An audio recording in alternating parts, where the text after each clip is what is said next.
గ్రంథంలో చాలా విషయాలు ఉన్నాయి, మనకు సమయం లేదు కాబట్టి నేను కొన్ని విషయాలు మీతో పంచుకోవాలని ఆశపడతా ఉన్నాను. ఈ క్రిస్మస్ అనగానే చాలామందికి చాలా డౌట్స్ ఉన్నాయి. ఏంటి ఆ డౌట్స్ అంటే, కరెక్ట్గా 25 డిసెంబర్లోనే యేసు ప్రభు పుట్టారా అన్నది చాలామందికి డౌట్. ఎందుకంటే మనోళ్ళు నవంబర్ నుంచి మొదలెడతారు క్రిస్మస్ హ్యాపీ క్రిస్మస్ అంటే ఒక సరైన డేట్ బైబిల్లో రాయబడి లేదు కాబట్టి ఇది ఫేక్ అని చాలామంది మాట్లాడుతూ ఉన్నారు. కానీ దేవుని ప్రజలారా, నేను చెప్పబోయే మాట ఏంటంటే, ఏదో ఫేక్గా ఇదేదో ప్రజలు కల్పించుకొని కూర్పించిన డేట్ మాత్రము కాదు, ఇది దేవుడు ఏర్పాటు చేసింది. హల్లెలూయా. ఎందుకంటే యేసుక్రీస్తు ప్రభువారు పుట్టిన దగ్గర నుంచే మనకి క్యాలెండర్ అనేది మొదలైంది. మీరు ఈరోజు అని గుర్తించగలుగుతున్నారంటే యేసుక్రీస్తు, అందుకే క్రీస్తు పూర్వము క్రీస్తు శకమని మనకి నిర్ధారించడం జరిగింది. అంటే యేసుక్రీస్తు ప్రభువారు ఖచ్చితంగా ఈ భూమి మీదకి వచ్చారు. ఇందాక చెప్పారు బ్రదరు, ఆ యొక్క ఏంటది ఉపనిషత్తుల్లో కానీ వాటిల్లో కానీ అన్నిట్లో చూస్తే కన్యక గర్భమందు ఆ కుమారుడు జన్మిస్తాడు, ఆయన పాపరహితుడిగా ఉంటాడు, ఆయన మనల్ని ఏలుతాడు, మనల్ని పాపం నుంచి విడిపిస్తాడు అన్న విషయాల కొరకు చాలామంది ఎదురు చూస్తూ ఉన్నారు. కానీ యేసుక్రీస్తు ప్రభువారు 2000 సంవత్సరాల క్రితము ఈ భూమి మీదకి రావడము అది ఖచ్చితంగా నిజమని నేను ప్రభుపేట మనవి చేస్తూ ఉన్నాను. ఎందుకంటే ఆయన వచ్చి ఆయన పాపులందరి కొరకు, మానవాళ్ళందరి కొరకు ఒకే ఒక్క ఆయన మాత్రమే ప్రాణం పెట్టాడు. అందరూ నాకేదో చేయండి, నన్ను మొక్కండి, నన్ను మొక్కపోతే మీకేదో అయిపోతుంది, ఇలాగే చెప్పిన వాళ్ళే మనం చూస్తామేమో. కానీ ఆయన ఏం చేశాడో తెలిసిన, ఆయన మనకు పరిచర్య చేయడం కోసం వచ్చాడు. హల్లెలూయా. యేసుక్రీస్తు ప్రభువారు ఎందుకు నేను ఇష్టపడతా ఉన్నానంటే, ఆయన నీ కోసం నా కోసం చనిపోవడానికి వచ్చాడు. హల్లెలూయా. ఎందుకు చనిపోవాల్సి వచ్చిందంటే, కుమారుడి యొక్క రక్తము నిన్ను పాపం నుంచి, ఈ యొక్క పరిస్థితుల నుంచి నేను విడిపిస్తుంది. హల్లెలూయా. అంతేకాకుండా మీకు ఒక చరిత్ర నేను చెప్పాలని ఆశపడతా ఉన్నాను. ఏంటి ఆ చరిత్ర అంటే, మీరు చూస్తున్న ఈ క్యాలెండర్ ఇప్పుడు ఏదైతే ఉందో అది గ్రెగోరియన్ క్యాలెండర్ అంటారనమాట. ఈ క్యాలెండర్కి ముందు ఈ జూయిష్ పీపుల్, యూదులు ఎవరైతే ఉన్నారో వీళ్ళకు ఒక క్యాలెండర్ ఉండేది యాక్చువల్గా. ఎందుకంటే సూర్యుడిని బట్టి కౌంట్ చేసిన క్యాలెండర్ ఒకటి, చంద్రుడిని బట్టి కౌంట్ చేసే క్యాలెండర్ అనమాట. మనము చంద్రుడిని బట్టి క్యాలెండర్ని మనం ఫాలో అవుతాము, సూర్యుడిని బట్టి ఏమో జూయిష్ పీపుల్ అంటే యూదులు. అయితే వీళ్ళ క్యాలెండర్కి మన క్యాలెండర్కి చాలా వ్యత్యాసం ఉంది. ఆ వ్యత్యాసం వలననే అదేంటి ఆ టైంలో పుట్టాడు యేసుప్రభు, వాళ్ళు ఈ టైంలో పుట్టాడు అన్న కన్ఫ్యూజన్ చాలామందికి ఏర్పడింది. మీరు గమనిస్తే మనకు సంవత్సరానికి 365 రోజులు అయితే ఒక సంవత్సరం కదా, వాళ్ళకి 353 రోజులు అయితే ఒక సంవత్సరంగా వారు పరిగణిస్తూ ఉంటారనమాట. అంటే వాళ్ళకి మనకి చాలా డిఫరెన్స్ ఉంది. కానీ మీరు గమనిస్తే యూదుల యొక్క క్యాలెండర్ ప్రకారం వాళ్ళ యొక్క దినాలని బట్టే ఈ ప్రపంచ చరిత్ర నడుస్తూ ఉందనడానికి నేను చెప్పడానికి చాలా సంతోషిస్తూ ఉన్నా. హల్లెలూయా. ఎందుకంటే యూదుల యొక్క సంవత్సరాలను బట్టి, అంటే యూదుల సంవత్సరము ఒక 1000 సంవత్సరాలు మీరు కౌంట్ చేసుకుని వెళ్తే చరిత్రలో ఒక గొప్ప మార్పు కలిగిందనమాట. హల్లెలూయా. వింటున్నారా? అర్థమవుతుందండి నేను చెప్పే మాట? అంటే కరెక్ట్గా 1000 సంవత్సరాలు, మొదటి 1000 సంవత్సరాలు చూస్తే, మొట్టమొదటి 1000 సంవత్సరాల తర్వాత మానవాళి పాపం చేయడం వలన ఆదాం అనే ఒక వ్యక్తి, అతనికి 930 సంవత్సరాలు ఈ భూమి మీద బ్రతికాడు ఆయన. అంటే ఆయనకి దగ్గర 1000 సంవత్సరాల దగ్గర అనమాట ఆ కౌంట్. ఓకే, ఆయన బ్రతికి ఆయన కష్టపడి చెమటోడ్చి తన కష్టంతో బ్రతకాల్సిన పరిస్థితి వచ్చింది. ఎందుకంటే దేవుడు చెప్పిన మాట వినకపోవడం వలన ఒక శాపం వచ్చింది. ఆ శాపం ఏంటంటే, నీవు కష్టపడి ఈ భూమి మీద బ్రతకాల్సిన పరిస్థితి. అందుకనే ఆదాము కష్టపడి బ్రతుకుతూ ఉన్నాడు. అంతేకాకుండా ఆదాముకి ఏ సర్పం అయితే మోసగించిందో ఆదాముని, ఆ సర్పం యొక్క సంతానానికి నీకు వైరాన్ని పెడతాను నేను, అదేమో మన్ను తిని బ్రతుకుద్ది, నేలను ప్రాకుద్దని దేవుడు దానికి శాపం ఇస్తే, మనిషి ఏమో కష్టపడి బ్రతకాలి. అందుకనే రెక్కాడితే కానీ డొక్కాడదు అంటారు మనోళ్ళు కదా, అవునా? అదొక శాపం, నిజానికి అది ఒక శాపము అని దేవుడు మానవాళిని ఏలే స్థితిలో దేవుడు పెట్టాడు. హల్లెలూయా. ఆదాముని ఆ యొక్క ఏదైనా తోటలో పెట్టి తను ఏం మాట్లాడితే అది జరిగేదన్నమాట. ఎందుకంటే అదే తోటలో దగ్గర 6 నదులు ప్రవహిస్తూ ఉంటాయి. ఆ నదులన్నింటినీ ఆయన వ్యవసాయం చేస్తూ వాటిలన్నింటినీ నడిపించాలంటే మనిషిగా శక్తి సరిపోదు. కానీ అతనికి శక్తి ఎలా ఇచ్చాడంటే సూపర్ న్యాచురల్ పవర్ అనమాట. హల్లెలూయా. ఆ సూపర్ న్యాచురల్ పవర్ని మనిషి కోల్పోయాడు. పాపం చేయడం వల్ల, దేవుడి మాట వినకపోవడం వలన ఆ శక్తిని కోల్పోవడంతో అక్కడి నుంచి గెంటి వేయబడ్డాడు. ఆ తర్వాత ఆయన మీదకి శాపం వచ్చి ఏమైంది తెలిసిన, దగ్గర 930 సంవత్సరాలు బ్రతికాడు. మొట్టమొదటి మనిషి భూమి మీద. ఆయన ఏం చేశారు తెలిసిన, ఆయన చనిపోయిన తర్వాత ఆయన ఒక కొండ మీద పెట్టారు. నిజానికి బైబిల్లో అయితే ఏ కొండ దానికి ప్రూఫ్ లేదు, కానీ చరిత్రకి వెళ్ళి చూస్తే హోరేబు పర్వతంలో ఆయన యొక్క బాడీని పెట్టారనమాట. ఓకే అండి. ఎప్పుడు 1000 సంవత్సరాల తర్వాత ఆదాం అనే వ్యక్తి, మొదటి మానవుడు చనిపోయినాక ఒక కొండ మీద ఆయన యొక్క బాడీని పెట్టారనమాట. ఆయన ఎముకలైపోయాడు, అయిపోయింది, అంతరించుకుపోయింది. మరలా ఇంకొక 1000 సంవత్సరాలు ఆదాము అంతమైపోయిన తర్వాత 1000 సంవత్సరాలు కౌంట్ చేసుకొని వస్తే కరెక్ట్గా అబ్రహాముని దేవుడు ఎన్నుకున్నాడు. హల్లెలూయా. అంటే 1000 ఇయర్స్ మీరు కౌంట్ చేసుకుంటూ వెళ్తే, చాలామంది మన పురాణాల్లో వీటిల్లో కొన్ని వేల కోట్ల సంవత్సరాలు అంటారు, కానీ నిజానికి వాటికైతే ఆధారాలు లేవు. చరిత్రని మనం ఖచ్చితంగా ఫాలో అవుతూ మన జ్ఞానం తెలుసుకుంటా ఉన్నాం కాబట్టి దాన్ని ఫాలో అవుతూ నేర్చుకుంటే మనకు ఖచ్చితంగా అర్థమవుతుంది. హల్లెలూయా. ఈ 1000 సంవత్సరాలు అయిపోయినాక తర్వాత అబ్రహాము టైం వచ్చేసరికి మరొక 1000 సంవత్సరాలు. అప్పుడు కరెక్ట్గా ఆయన 100 ఏళ్ళు పిల్లలు లేని వాడిగా ఉన్నాడు. దేవుని యొక్క వాగ్దానాన్ని పట్టుకొని 100 సంవత్సరాలు బ్రతికాడు, ముసలోడు అయిపోయాడు. కానీ దేవుని వాగ్దానం ఏం చేసింది తెలిసిన, ఆ యొక్క వాగ్దానం మృతతుల్యమైన తన భార్య గర్భాన్ని జీవంతో నింపింది, తిన్ని కూడా బలముతో నింపి తనకు ఒక కుమారుని దేవుడిచ్చాడు. హల్లెలూయా. అతని పేరు ఇస్సాకు. ఓకే అండి. ఆ ఇస్సాకు పుట్టిన తర్వాత కొంచెం యవనస్తుడు అయినాక దేవుడు మరలా ఏమన్నాడు తెలిసిన, నీ కుమారుడు నాకు బలిగా కావాలి అనంటే ఈయన ఎక్కడ తీసుకెళ్ళాడు తెలిసినండి, ఈ అబ్రహాము నడిపించుకొని 3 రోజులు ప్రయాణం చేసుకుంటూ అబ్రహాం తీసుకెళ్ళి మోరియా కొండ. ఓకే. ఆ మోరియా కొండ అంటే ఏ కొండ అనుకోవద్దు, మనం ఫస్ట్ మెన్షన్ చేయబడింది కదా, ఎవరైతే ఆదాము చనిపోయినప్పుడు పాతి పెట్టారో అదే కొండ మీద ఈ యొక్క అబ్రహాము ఏంటిది, తన కుమారుడైన ఇస్సాకుని బలి ఇవ్వడానికి తీసుకెళ్లారనమాట. ఇస్సాకు బలి ఇవ్వడానికి తీసుకెళ్ళినప్పుడు దేవుడు ఏం చేశాడు తెలిసిన, బలిద్దామని మనిషి అప్పుడు వరకు ఏమయ్యాడంటే, మనిషి సాతానుడి చేత ఓడిపోయాడు, తనకిచ్చిన అధికారాన్ని కోల్పోయాడు, తనకిచ్చిన బలాన్ని కోల్పోయిన తర్వాత మరలా దేవుడు ఒక వెసులుబాటు కలిగజేశాడు. అబ్రహాం టైం వచ్చేసరికి విశ్వాసంతో ప్రజలు నడుస్తూ ఉన్నారు. అప్పటి వరకు విశ్వాసాన్ని కోల్పోయారు. అబ్రహాం టైం వచ్చేసరికి విశ్వాసులకి తండ్రిగా పిలువబడడానికి ఏం చేయబడ్డాడు తెలిసిన, తన కుమారుని బలిద్దామని ఆ కొండ మీదకి తీసుకెళ్ళి అతన్ని కట్టెలు కట్టి ఆ యొక్క ఖడ్గాన్ని ఇలా విసిరి ఆయన చంపేద్దామన్న టైంలో ఒక స్వరం, ఆకాశం నుంచి ఒక స్వరం వచ్చిందనమాట. హల్లెలూయా. ఏమని తెలిసిన, అబ్రహామా నువ్వు అలా చేయని అవసరం లేదు, నీ కుమారుడిని నువ్వు బలి ఇవ్వని అవసరం లేదు. అదిగో పక్కన ఒక పొట్టేలు ఉంది, ఆ పొట్టేలు ఏం చేయబడింది తెలిసిన, ముళ్ళ పొదల్లో చిక్కబడి ఉందంట. హల్లెలూయా. మీరు ఎగ్జాక్ట్గా చూస్తే లూకా సువార్తలో ఏమంటాడంటే, యేసుక్రీస్తు ప్రభువారు నా గురించి ఏమనుకుంటున్నారు ప్రజలు, నన్ను ఏమనుకుంటున్నారని శిష్యుల్ని అందరిని అడిగితే, ఒకళ్ళేమో నీవు ప్రవక్త అంటున్నారు, ఒకళ్ళు నువ్వు చనిపోయిన యోహాన్ అంటూ ఉన్నారు, ఒకళ్ళు ఇలా అని పిలుస్తూ ఉన్నారు అని అందరు చెప్పినాక యేసుక్రీస్తు ప్రభు ఏమంటాడు తెలిసిన, అబ్రహాము ఆ రోజున నన్ను చూశాడు. అబ్రహాం చూడడం ఏంటి, అప్పుడు యేసుక్రీస్తు ప్రభువారు ఇంకా పుట్టలేదు. అబ్రహాము చూశాడంటే ఏంటి తెలిసిన, ఆ ముళ్ళ కంచెల్లో చిక్కబడిన పొట్టేలు, అంటే ఈ ఏదైతే తల ఉందో దాని కొమ్ములు ఉంటాయి కదా పొట్టేళ్ళు, ఆ కొమ్ములకి ముళ్ళ చేత చిక్కబడి ఉందంట.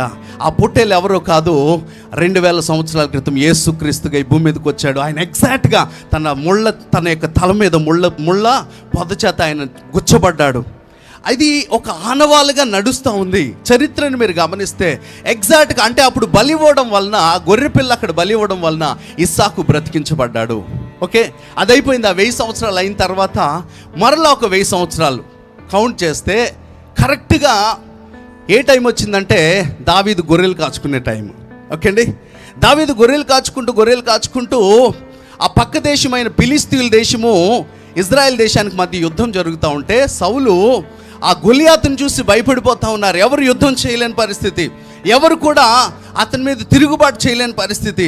ఆ టైంలో గొర్రెలు కాచుకుని వ్యక్తి ఆ యొక్క ఎక్కడైతే ఫైట్ జరుగుతూ ఉందో వాళ్ళ అన్నల దగ్గరికి వెళ్తాడు, సైన్యం దగ్గరికి వెళ్ళినప్పుడు ఏం నడుస్తుంది ఇక్కడ అంటే, ఇదిగో గొలియాత్ అన్నవాడు ఇలా చేస్తున్నాడు, ఇలా తిడుతున్నాడు, ఇలా అంటే ఈ సున్నతి లేని ఫిలిస్తీయుడు ఏ పాటి వాడు అంటాడు అంటే, ఫిలిస్తీయుడు అన్న మాటకు అర్థమేంటి తెలుసునండి, ఫిలిస్తీయుడు అంటే నేల మీద పాకు వెళ్ళే ఒక జీవి అని పేరు.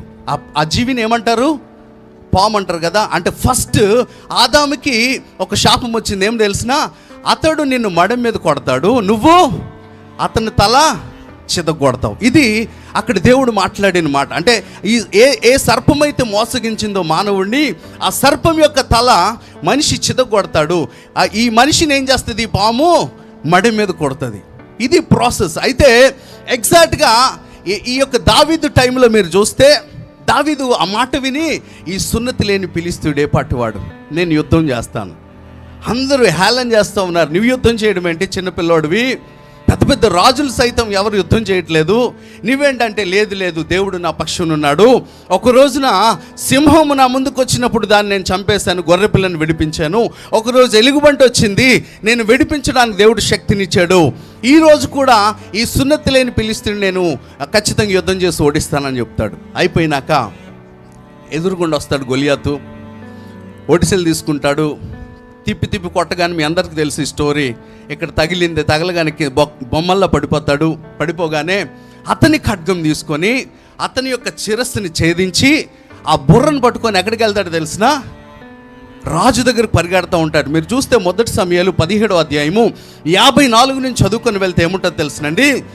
ఎవరైనా అందరూ, సౌలు కూడా షాక్, అంతవరకు మాట్లాడారు కానీ ఆ బుర్రను తీసుకెళ్తా ఉంటే సౌలుకి షాక్, ఆ యొక్క సైన్యాధిపతి షాక్ అయిపోతాడు. ఎవరబ్బాయి ఈయన, ఎవరు కుమారుడు అంటే నేను యెష్షయి కుమారుడు అంటూ ఉంటాడు. అయితే అదే ఇజ్రాయెల్ దేశంలోనికి వెళ్దామంటే అక్కడ యోబుసీయులు అప్పటికే దాన్ని ఆక్యుపై చేసుకుంటున్న టైము. అందుకని ఏం చేస్తాడు తెలిసిన దావీదు, ఈ బుర్రను తీసుకెళ్ళి ఒక కొండ మీద పెడతాడు అనమాట. కొండ మీద పెట్టి ఒక కర్ర పాతి ఆ బుర్రను పెడతాడు. ఆ ప్లేస్ని ఏమంటున్నారు తెలిసిన? దాన్నే గొల్గొతా అంటారు. ఏమంటారు? గొల్గొతా. ఏ కొండ మీద అయితే ఇతను ఆ బుర్రను పెట్టాడు. ఎందుకు ఆ పేరు వచ్చిందంటే, మీరు చూడండి, సంవత్సరాలు నడుస్తూ ఉన్న కొలది మన పట్టణాల పేర్లు కూడా మారిపోతూ ఉన్నాయి. చెన్నై ఒక 30-50 సంవత్సరాల క్రితం వెళ్తే చెన్నై అనే పేరు లేదు, మద్రాస్ అని. కానీ ఇప్పుడు దానికి పేరు మారింది కదా. అలాగా ఏ కొండ మీద అయితే, ఎక్కడైతే ఆదాం చనిపోయినప్పుడు పాతి పెట్టబడ్డాడో అదే కొండ మీద ఎవరు బలివ్వడానికి వెళ్ళారు? ఇస్సాకుని బలివ్వడానికి. అదే కొండ మీదకి ఎవరు తీసుకెళ్లారు? బుర్రను తీసుకొని దావీదు తీసుకెళ్ళాడంట. ఆ పేరు దానికి ఎలా వచ్చిందంటే, ఈయన పేరు గాతువాడైన గొలియాతు. ఓకే, ఈ గాతువాడైన గొలియాతుని అక్కడ పెట్టడం వలన ఆ కొండకి ఏం పేరు వచ్చిందంట? గాత్ గొలియాత్. అది గొల్గొతగా మార్చబడిందంట. ఓకే, అదే గొల్గొతగా మార్చబడింది, మీ అందరికి తెలుసు. అక్కడ ఆ బుర్రని ఈయన చితగొట్టాడు. అంటే ఆ మడిమే మీద నిన్ను కొడుతుంది, నువ్వేమో ఆయన బుర్రని చెదగొడతావు. ఆ ప్రవచనం ఒక ఛాయా రూపంలో దావీదు టైంలో, అంటే అప్పటికి 3000 సంవత్సరాలు అయిపోయినాయి. 3000 సంవత్సరాల తర్వాత 4000 సంవత్సరాలు. 4000 సంవత్సరాలు అంటే ఎగ్జాక్ట్గా యేసుక్రీస్తు ప్రభువారు ఈ భూమి మీదకి పుట్టే టైం. హల్లెలూయా. ఆయన పుట్టే టైంకి ఏమైంది తెలిసిన? ఆయన్ని కూడా 33.5 సంవత్సరాలు బ్రతికాడు, చచ్చిన వారిని లేపాడు, కుంటి వాళ్ళని బాగు చేస్తూ ఉన్నాడు, గుడ్డి వాళ్ళని బాగు చేస్తూ ఉన్నాడు, ఎన్నో కార్యాలు చేస్తే ప్రజలందరూ ఆయన మీద తిరుగుబాటు చేసి ఆయన కొడుతూ తీసుకెళ్ళి ఎక్కడ తీసుకెళ్లారు తెలిసిన? అదే గొల్గొతా కొండ మీదకి యేసుక్రీస్తుని తీసుకెళ్తే అందరూ అనుకుంటున్నారు యేసు ప్రభు అక్కడ చచ్చిపోతాడు, అయిపోయింది, ఫినిష్ అయిపోతుంది, ఇంకా కథ మొత్తం క్లోజ్ అవుతుంది అనుకున్నాడు. కానీ యేసుక్రీస్తు ప్రభు ఏం చేశాడు తెలిసిన? శత్రువైన సాతాను యొక్క శిరస్సుని కంప్లీట్గా చెదగదొక్కేశాడు. హల్లెలూయా. అదే గొల్గొతా కొండ మీద. అంటే బైబిల్ని మీరు చూస్తే ఒక చరిత్ర పుస్తకం. అంటే దేవుని మాట ఒక్కసారి నీ మీద వాగ్దానం చేశాడంటే ఎంత ఖచ్చితంగా దేవుడు నడిపించుకుంటూ వెళ్తాడో. ఆ తర్వాత 2000 సంవత్సరాల తర్వాత 1000 సంవత్సరాలు చూస్తే చాలా వరకు ప్రపంచ దేశాలకి సువార్త ప్రకటించబడింది. భయంకరమైన ఒక విపత్తుకరమైన పరిస్థితులు ఉన్న దేశాలు, మనుషుల్ని చంపుకుని తినే పరిస్థితులు ఉన్న వారికి ఈ యొక్క మిషనరీస్ కానీ సువార్థికులు కానీ ఏం చేస్తారు తెలిసిన? వాళ్ళకి వెళ్ళి సువార్తను అందించారు. ప్రపంచం అంతా ఇప్పుడు యేసుక్రీస్తు గురించిన సువార్త ఎలా అందుతూ ఉందంటే ఆ 1000 సంవత్సరాల తర్వాత 1000 సంవత్సరాల తర్వాత ఏమైంది తెలిసిన? మన భారతదేశం కానీ ప్రపంచ దేశాలు కానీ ఇజ్రాయెల్ దేశం ఈవెన్ వాటిలన్నిటికీ కూడా స్వాతంత్ర్యం లేని పరిస్థితి.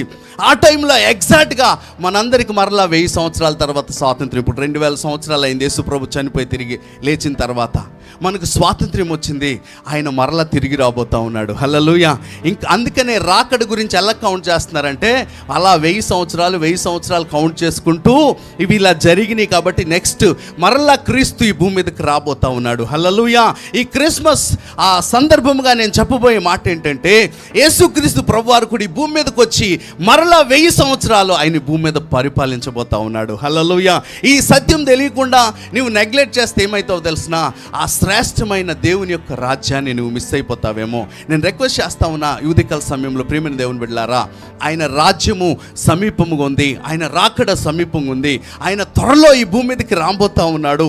ఎవరైతే ఈ క్రీస్తు యొక్క మర్మమును, ఈ యొక్క సత్యమును ఎవరైతే గ్రహించుకొని ఆయన యందు నమ్మికుంచుతారో, ఆయన మాట యందు నమ్మికుంచుతారో, అబ్రహాముని ఆశీర్వదించిన దేవుడు నిన్ను కూడా లేవనెత్తడానికి ఇష్టపడతా ఉన్నాడు. ఆనాడు అబ్రహాము ఏమి చూడకుండా ఆయన మాటను వినొచ్చాడు. ఇప్పుడు మనకి ఇంత చరిత్ర ఉంది, ఇంత జరిగిందని మీకు చెప్తా ఉన్నా. ఆ రోజు ఏమి తెలియని అబ్రహాము ఆ దేవుని నమ్మి దేవుని నీతిగా ఆయన మార్చబడ్డాడు. ఈరోజు ఇంత చరిత్ర జరుగుతూ ఉంది, ప్రపంచం ఇలా నడుస్తూ ఉందని తెలుస్తున్నప్పటికీ నీవు ఆ మాటని గ్రహించగలిగితే చాలు. ఇది బలవంతంగా చేసేది కాదండి, ఇది నీ హృదయంలో జరిగే ఒక అద్భుతమైన కార్యము. హల్లెలూయా. ఎప్పుడైతే ఈ క్రీస్తుని హృదయంలోనికి చేర్చుకొని ఆయన కొరకు నువ్వు నేను జీవిస్తామో, చాలామంది క్రైస్తవుల్లో కూడా నేను చెప్పే మాట ఏంటంటే, ఏదో గుడికి రావడం, ఏదో చర్చికి ఆదివారం వచ్చి వెళ్ళిపోవడం కాదు. క్రీస్తుని కలిగి నువ్వు జీవించగలగాలంటే క్రీస్తు యొక్క బోధన, క్రీస్తు యొక్క మాట నీ జీవితంలో నువ్వు చూపించగలగాలి. యేసుక్రీస్తు ప్రభు ఆ మాట చెప్పినప్పుడు మదర్ తెరిసా గారు దాన్ని ఖచ్చితంగా పాటించారు. కాబట్టి మన భారతదేశంలో మదర్ తెరిసా అనగానే ఒక ముస్లిం కాదు, ఒక హిందువులు కాదు, ఎవరైనా ఇలా నమస్కారం చేస్తారు. ఎందుకు తెలిసిన, క్రీస్తు యొక్క మాట ఆమె జీవితంలో నెరవేర్చబడింది. మన గాంధీ గారు మనకు స్వాతంత్ర్యం రావడానికి మీరు గమనిస్తే ఒక చెంప మీద కొడితే ఇంకొక చెంప చూపించాలనే మంచి మనస్సును ఆయన బైబిల్ గ్రంథం నుంచే ఆయన నేర్చుకొని మన భారతదేశానికి స్వాతంత్ర్యం రావడానికి ఆయనని దేవుడు వాడుకున్నాడు. ప్రియమైన దేవుని బిడ్డ, ఈరోజు నేను చెప్పబోయే మాట అంటే ఇదేదో మతముగానో ఏదో మర్మముగా కాదు, కానీ అనేక మందికి వెలుగు కొరకు, హల్లెలూయా, అనేక మంది బందికాన్లో ఉన్న బిడ్డలు విడిపించబడాలి. మన భారతదేశంలో యవ్వన కాలంలో అప్పుడు ముసలి వాళ్ళకి చిన్న చిన్న పిల్లల్ని ఇచ్చి పెళ్లి చేసేవాళ్ళు. ఒకవేళ ముసలోడు చనిపోతే తీసుకెళ్ళి ఏమని కూడా కట్టెల్లో పెట్టి కాల్చేయాలి, సతీ సహగమనం అనేది ఉండేది. అయితే కరెక్ట్గా ఒక 200 సంవత్సరాల క్రితం మన భారతదేశానికి విలియం కేరీ అని ఒక మిషనరీ వచ్చి ఆయన ఏం చేశాడు తెలుసా, దీని మీద పోరాటం చేశాడు. కలకత్తా పట్టణంకి వచ్చి అనేక మంది ఇలాంటి పరిస్థితులు ఉన్న వారి కొరకు, విడుదల కొరకు ఆయన ఎంతగానో పోరాటం చేసి ఏం చేశాడు తెలిసినా, అనేక మందిని విడిపించాడు. ఇప్పుడు ఆ యొక్క సిద్ధాంతం మనకైతే లేదు. లేకపోతే మన ఊరిలో కానీ మన ఇంట్లో కానీ ముస్లిం మామూలు ఎవరు ఉండరు. ఎందుకు తెలిసిన, తాత చనిపోతే ఖచ్చితంగా వాళ్ళు కూడా తీసుకెళ్ళి చితిలో పెట్టాలి. ఇలాంటి ఒక భయంకరమైన ఆలోచన విధానాలు ఉన్న వాటిని ఏం చేస్తా ఉన్నాయి తెలిసిన, యేసుక్రీస్తు బోధన, యేసుక్రీస్తు యొక్క మాట జీవితాలని కడతా ఉంది. అందుకని నేను చెప్తున్న మాట ఏంటి తెలుసునండి, ఈ క్రిస్మస్ సందర్భముగా నేనేదో చర్చికి వచ్చేసేమనట్లేదు. ఆన్లైన్లో ఎవరైతే చూస్తున్నారో నేను రిక్వెస్ట్ చేస్తూ ఉన్నాను, దూర ప్రాంతాల్లో ఆన్లైన్లో కూడా చాలామంది వీక్షిస్తూ ఉన్నారు. నా రిక్వెస్ట్ ఏంటి తెలిసిన, యేసుక్రీస్తు యొక్క మాటని విని ఆ మాట ప్రకారం మన జీవితాలని సరి చేసుకోవాలన్నది నేను చెప్తా ఉన్నా. హల్లెలూయా. అట్టి విధంగా మనం బ్రతికితే నీ జీవితము లక్షల మందికి ఎగ్జాంపుల్గా మారుతుంది. హల్లెలూయా. ఆనాడు 200 సంవత్సరాల క్రితము విలియం కేరీకి తెలియదండి భారతదేశం ఎలా ఉంటుందో. ఇప్పుడైతే మనకి ట్రావెలింగ్ ఉన్నాయి, అన్నీ ఉన్నాయి. అప్పుడు ఫ్లైట్లు ఏం లేని టైంలో, భాష రాని టైంలో ఈ భారతదేశానికి వచ్చి సేవ చేశాడండి. తన భార్య చచ్చిపోయింది, పిచ్చిదైపోయింది, తన కొడుకు చచ్చిపోయాడు. అలాంటి పరిస్థితుల్లో వ్యతిరేకతల మధ్య నిలబడి దేవుని కొరకు ప్రకటించాడండి. మనకు ఫస్ట్ భారతదేశానికి ప్రింటింగ్ మిషన్ తీసుకొచ్చింది ఆయనేనండి. మనకు ప్రింటింగ్ మిషన్ అంటే తెలీదు, అచ్చుయంత్రం తెలీదు. ఇలాంటి డెవలప్మెంట్లన్నిటిని దేని బట్టి తెలిసినా, ఎంతోమంది చనిపోయి ప్రాణత్యాగాలు చేసి వారి జీవితాన్ని పణంగా పెట్టి మనకి ఇలాంటి ఇప్పుడు మనం ఇలా ఇంత వెసులుబాటు మనకు కలిగిందంటే ఇదేదో ఉట్టికే నీకు వచ్చేయలేదు, ఊరికేనే రాలేదు. ఎంతో పోరాటం, ఎంతోమంది దీని గురించి ఫైట్ చేశారు. మనందరికీ ఇట్లాంటి స్వాతంత్ర్యం ఉందంటే ఎంతోమంది పోరాటం ఉందండి. అందుకనే ఈ క్రీస్తు యొక్క పోరాటం ఏంటి తెలిసిన, నీ ఆత్మలో స్వాతంత్ర్యం కావాలి. నీవు యేసుక్రీస్తుని నమ్ముకున్నప్పుడు ఏమైతే తెలిసినా, నీ ఆత్మలో ఒక విడుదల కలుగుతుంది. మనందరం ఏదో ఒక రోజు భూమిని విడిచి వెళ్ళిపోవాల్సిందే. కానీ ఈ భూమిని విడిచి వెళ్ళినప్పుడు నీ ఆత్మ, నీ ప్రాణం ఎక్కడికి వెళ్తుంది అన్నది నా క్వశ్చన్. నువ్వు ఖచ్చితంగా నీకు ఒక ధైర్యం ఉందా, నేను స్వర్గానికే వెళ్ళగలను, నేను దేవుని దగ్గరికి, ఎందుకంటే మనందరం దేవుని దగ్గర నుంచి వచ్చిన వాళ్ళమే, తిరిగి మరలా దేవుని వద్దకి వెళ్ళాలన్నది దేవుని ఆశ. కాబట్టి ఈ క్రిస్మస్ సందర్భంగా నేను బ్రతిమలాడుకుంటా ఉన్నాను. ప్రియమైన దేవుని బిడ్డలారా, మనందరిని దేవుని కొరకు బ్రతకబద్ధులమై ఉన్నాం. హల్లెలూయా. దేవుని ఏదో యేసుప్రభు నమ్మేసుకున్నాను, ఇంకా నా పని అయిపోయింది అనుకోమాకండి. చాలామంది దేవుని నమ్ముకున్నప్పటికీ ఆయన మాట యందు నమ్మిక ఉంచట్లేదు. కాబట్టి నేను రిక్వెస్ట్ చేస్తూ ఉన్నాను, ఆయన మాటల్లో మీ జీవితాల్ని సరిచేసుకొని ఈ 2026లో అడుగుపెట్టుచుండగా మీ జీవితం ద్వారా కనీసం ఒక 100 మంది కన్నా అది ఆశీర్వాదంగా మార్చబడాలి. మొన్న నేను వరాలమ్మ గారి దగ్గరికి కలవడానికి వెళ్ళినప్పుడు ఆమె చెప్పిన మాట, ఆమె శామనాల ఇంటి దగ్గరలోనే పక్కన ఉండేవాళ్ళు, నాకు తెలుసు బాగా. వాళ్ళ ఇంటి దగ్గర ఇప్పుడు జగదీష్ అని ఒక తమ్ముడు పరిచర్య చేస్తూ ఉన్నాడు. అప్పుడు చాలా చిన్న తమ్ముడు, తనతో నేను రెగ్యులర్గా మాట్లాడేవాడిని. తమ్ముడితో తనకు సువార్త అప్పుడు నేను చెప్పేవాడిని. అయితే ఒక రోజున మా ఫ్యామిలీ అంతా అనుకున్నారంట అప్పులు ఎక్కువైపోయి చచ్చిపోదామని. వాళ్ళు ఇంట్లో ఒక విషం బాటిల్ పెట్టుకొని, ఎందుకో ఈమె వెళ్ళిందంట వాళ్ళు పలకరిద్దామని. వెళ్తే ఈమె ప్రార్థన చేస్తుంటే విషం బాటిల్ కనిపిస్తుందంట.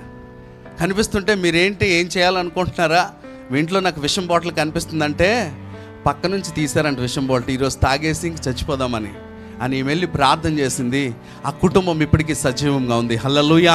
అంతేకాకుండా ఆ యవనస్తుడు ఇప్పుడు పరిచర్య చేస్తూ ఉన్నాడు, దేవుని సేవ చేస్తూ ఉన్నాడు. హల్లెలూయా. ప్రియమైన దేవుని సంగమా, నేను చెప్పబోయే మాట ఏంటంటే, నువ్వు అట్టి రీతిగా బ్రతకాలి ఈ భూమి మీద. ఏదో చర్చకు వచ్చేసేయండి మారిపోండి అని కాదు. ఎవరైనా కష్టంలో ఉంటే నువ్వు ప్రార్థన చేస్తే ఆ ప్రజలు విడిపించబడాలి, వాళ్ళకి రక్షణ కలగాలి, వాళ్ళ బ్రతుకులు మార్చబడాలి. అదే నిజమైన క్రిస్మస్. అదే నేను రిక్వెస్ట్ చేసేది. కాబట్టి ప్రియమైన దేవుని బిడ్డలారా, ఈ మాటలు మీరు అందరూ మీ హృదయంలో పదిలపరుచుకుంటారని నేను నమ్ముతూ నా మాటలు ముగిస్తాను.